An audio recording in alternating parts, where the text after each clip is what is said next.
Il y a quelques jeux qui ont brillé de par leur diversité en matière de phases de jeu tout aussi inattendues les unes que les autres. C'est le cas de Metal Gear Solid 4 qui passe d'un jeu d'infiltration à un versus fighting, rendant la scène d'autant plus inattendue car c'est le grand final. Cependant, il n'y en a un seul qui sort du lot à mon sens, un jeu qui aura été pensé comme un hommage à de nombreux genres. Bienvenue à tous dans cette nouvelle chronique qui va parler d'Evoland 2 et de ses phases de jeu si différentes.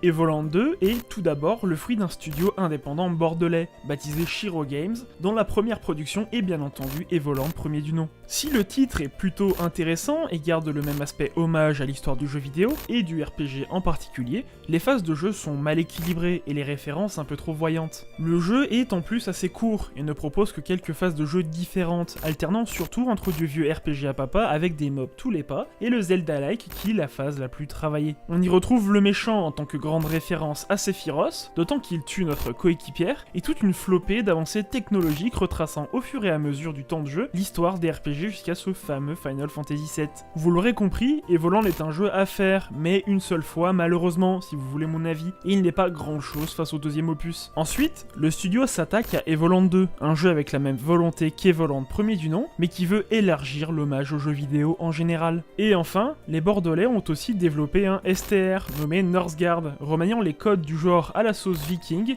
et en s'inspirant légèrement du principe du 4X, notamment pour les conditions de victoire plus diverses. L'hiver fait penser à une autre production française dans le domaine des 4X qui est Endless Legend, et apporte un véritable modulateur de rythme tout au long des parties. Le fait que chaque villageois puisse tenir n'importe quelle fonction fait penser au chef-d'œuvre de Blue Frog, qui est Populous The Beginning, où au travers d'un bâtiment, un simple citoyen peut devenir soldat ou chasseur. Northgard se permet aussi de s'étoffer encore et toujours avec l'ajout de mécanique mais aussi de factions. Shiro Games est, selon moi, un des studios de développement indépendants les plus crédibles qu'on puisse trouver dans le milieu. Si Evoland 1 est plus ou moins anecdotique malgré les superbes idées qu'il porte dans son sillage, les deux autres productions du studio sont incroyablement fournies et d'une rare qualité par rapport à tout ce qui sort sur Steam. Pourtant, je n'ai retenu qu'Evoland 2 pour cette chronique, déjà parce qu'au final, Northgard est certes bon, mais j'aurais beaucoup de mal à disserter sur le sujet, et qu'il y a très peu de STR qui me font cet effet et qui me motive à en faire une chronique sur le genre, et ça ne sera pas Northgard. Il n'est pas aussi riche que son prédécesseur, qui m'aura, mine de rien, foutu une sacrée claque.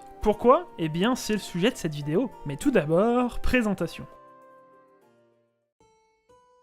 Il était une fois un jeu vidéo indépendant nommé Evoland 2, sorti le 25 août 2015 sur Steam, qui retraçait l'histoire de Kuro et de ses compagnons au travers du temps. Le jeu était une référence à l'histoire du jeu vidéo de manière générale et offrait différentes phases de jeu tout à fait uniques et travaillées, donnant au titre une identité unique et très disparate. Le soft jouait avec la temporalité, un peu comme Ocarina of Time, mais avec 3 époques différentes se basant sur la 2D pixel art, puis la 2D travaillée et enfin la 3D. Le jeu était long et possédait de nombreux secrets, en plus d'une histoire intéressante qui n'était pas uniquement là pour soutenir les mécaniques. Ce jeu brillait de par la qualité de ses phases de jeu incroyablement différentes, et même courtes, elles étaient plaisantes à faire, ce qui était et reste rarement le cas quand il s'agit de manier les plaisirs. Mais un beau jour... Tu continues pas ? On continuera plus tard. Mais... J'ai dit plus tard. Evoland 2 est un chef-d'œuvre, une pépite de game design qui aura su marier et distinguer les genres en rendant ses phases de jeu intéressantes à chaque fois. Le jeu se base tout de même sur un gameplay central à base de Zelda-like ou tout du moins d'action RPG. On y explore le monde au travers d'un overworld et malgré un monde restreint, il nous fait pleinement l'explorer sans laisser un seul endroit atteignable non visité. Le jeu se compose en 2 grandes parties, telles Ocarina of Time, où la première suit le cours de l'aventure subissant les voyages dans le temps en essayant d'empêcher l'impensable, et la seconde, plus libre, nous laisse aussi librement changer de temporalité. D'ailleurs, premier bémol du jeu, car les voyages ne sont pas très pratiques, nous forçant à trouver une stèle et à voyager dans le sens du temps, c'est-à-dire de 50 ans en 50 ans. Il n'y a pas moyen de choisir son époque dans un menu devant la stèle, car si je ne critique pas la présence de points spéciaux pour voyager, nous forçant à jouer avec cette mécanique et constituant une énigme pour atteindre les lieux spécifiques, voyager à l'époque précédente est long et ennuyeux. L'aventure se compose alors de différentes phases de jeu, dont le gameplay reste basique, voire minimaliste pour notre époque, mais dont la qualité en fait une force pour le jeu.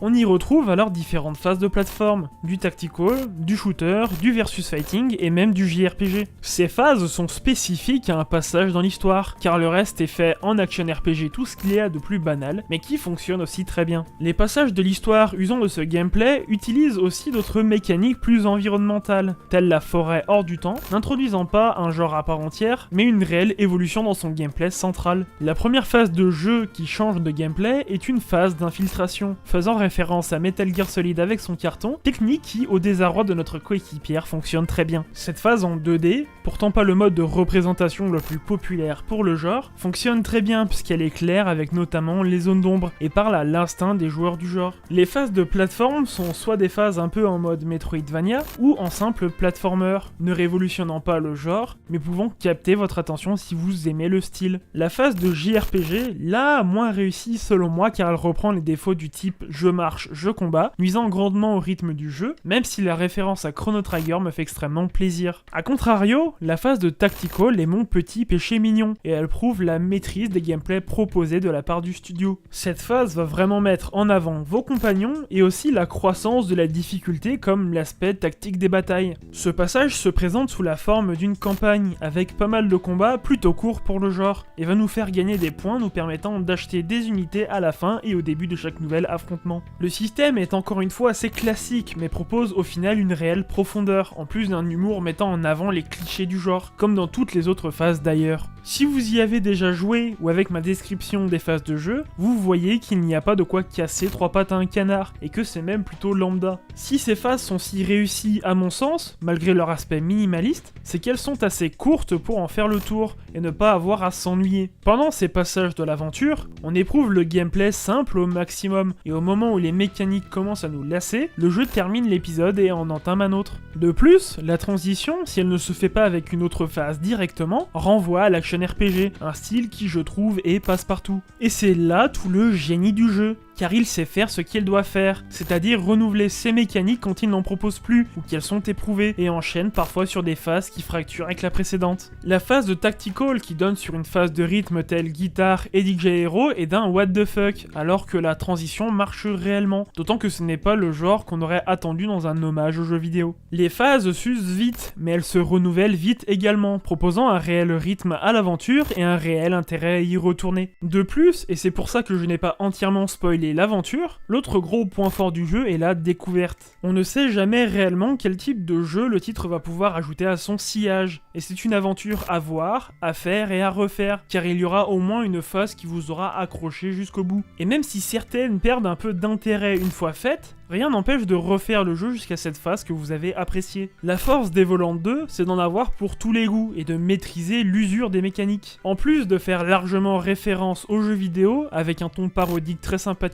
qu'il n'y avait pas tant que ça dans le premier opus, le jeu est d'une justesse incroyable dans la quasi-totalité de ses phases de jeu, alors qu'elles sont des fois antinomiques telles la 2D avec l'infiltration. Chaque couche de profondeur de ces passages, aussi mince soit-elle comparée à des cadors des genres respectifs, prouve qu'on peut les additionner et avoir un rendu profond et cohérent. Et ça, c'est pas le cas de partout, car si dans la théorie ça marche, les AAA se gourrent souvent, laissant un aspect trop disparate, avec des mécaniques qui se superposent sans réel fondement, tout ça pour pouvoir plaire au plus grand nombre. Rares sont les grosses productions à ne pas s'encombrer de ce qui est la norme, en termes de niveau et d'expérience par exemple, peu importe la forme que ça prend. Pourtant, ces jeux auraient sans doute pu s'en passer, car ce n'était pas réellement le but du jeu, mais plutôt une incitation assez mal amenée quand on y pense de la part des devs pour dire « Eh, vous qui aimez les RPG, pas de soucis, le dernier Far Cry c'est aussi un peu un RPG dans un sens. Je ne crache pas sur le mélange des genres, au contraire, j'adore ça, mais il y a clairement des formulations qui puent à des kilomètres le cahier des charges pour que les niches de joueurs de tout horizon s'y retrouvent et achètent. Evoland 2 place ce mélange en tant qu'hommage et le cloisonne pour ne pas faire l'erreur de mélanger l'huile et l'eau. Car si ça peut être simple d'apporter des mécaniques de RPG à n'importe quel genre, certaines sont réellement insolubles, rendant la tâche beaucoup plus casse-gueule qu'on ne le pense. Et la seule façon safe safe reste de les cloisonner. Mais Evoland 2 parlera aussi beaucoup plus aux gros fanats hardcore de jeux vidéo comme moi, qu'à une personne un peu moins introvertie et initiée aux jeux vidéo. Ce n'est pas une question de difficulté, mais bien de private jokes, qui sont compréhensibles par ceux qui ont fait les jeux auxquels Evoland 2 fait référence. De même, les mécaniques me semblent basiques car j'ai déjà au moins fait un jeu dans le genre d'un passage d'Evoland 2, et que j'en comprends la grammaire dès le départ. C'est un plaisir qui, je pense, ne peut pas être partagé par certains, par manque de connaissance du milieu. Non pas que ce soit un reproche de ma part, vous jouez à ce que vous pouvez et nous sommes peut-être pas de la même génération. Juste qu'on aura forcément une autre façon de voir ces passages, on aura un autre niveau de lecture. Il ne faut pas le voir comme un élitisme de la part du jeu,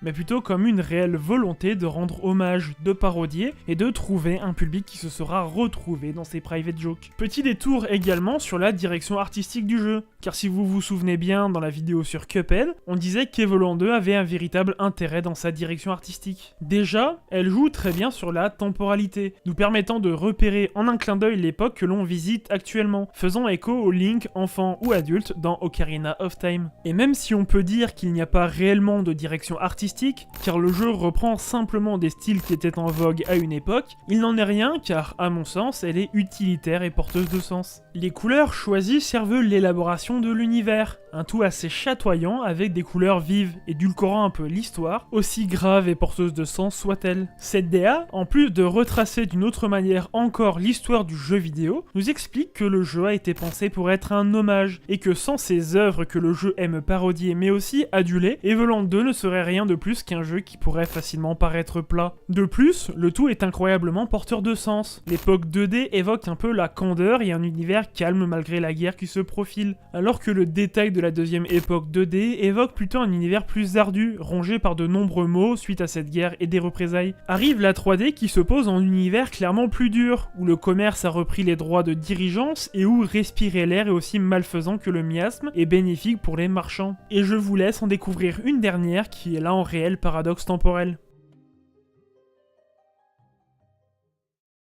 Evoland 2 est un jeu génial qui plaira à énormément de fans du jeu vidéo. C'est un jeu qui en dit long de par son game design, sa direction hommage et surtout sa DA réellement porteuse de sens. Un jeu qui pourrait ne pas être un chef-d'œuvre de par son hétérogénéité, mais qui arrive à fédérer tout son game design en une seule chose, l'amour pour le jeu vidéo.